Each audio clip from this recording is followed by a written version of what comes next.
Hey there, greetings everybody. I want to welcome you all here to the Prog Monster. My name is Murph and I am the host of this show. So it's Friday night. We're going to be doing an episode of Who Did It Better. And the song I've chosen for tonight comes from this band originally, Nektar. The song is called The King of Twilight. Yeah, the last track on the original and on the US remix. And it's going to be covered by this band, Iron Maiden. Now, originally, the track was a B-side for, I believe, Aces High, but it wasn't on this album. Later on, some of the more modern versions of the album, or updated versions of the album, there are some bonus sections which include King of Twilight. So, for those of you who don't know who Nektar are, or maybe you don't know who Iron Maiden is, I think there's probably more of a chance of the first than the former, but it does happen.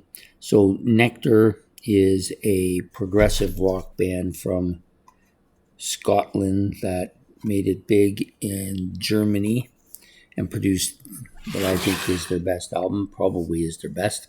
I'm not 100% sure about it. There's kind of a fight in my brain over which one's the better albums, but I haven't done my ranking yet, so I won't give that quite away. So this band, quite heavy, especially on this album. Almost a prog metal album in a lot of ways, or a prototype prog metal album. Pre-prog, we'll call it. Pre-prog metal. But we have King of Twilight here as the last track on the album, which is really quite heavy and really well done. Lots of heavy guitar here. The vocals are good. The song is catchy. Lots of things to like about this track. The other version of it, which was put on a bonus part of Power Slave here.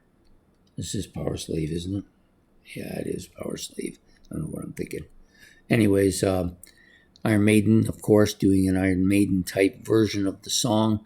I don't actually think the Iron Maiden version is as heavy as the Nektar version, which is kind of weird, but it may be more a byproduct of Iron Maiden not being as heavy on this particular track as they are on most of the rest of this album.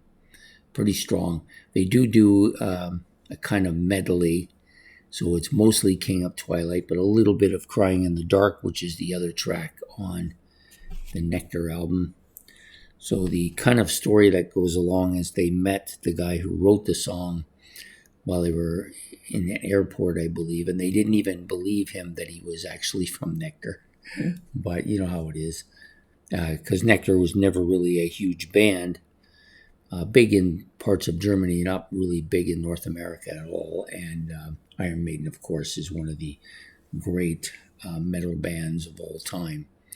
I do like both versions quite a bit, but I'm going to be honest here. I have the Iron Maiden version I never really have listened to because I wasn't aware of its existence until they started this channel when they were talking about that airport story, and then I went back and listened to it, but I didn't even know that it was out there because it isn't originally on any of their early albums, which I still only have those. I don't have any updated versions of the album. That's why I wasn't aware of the song.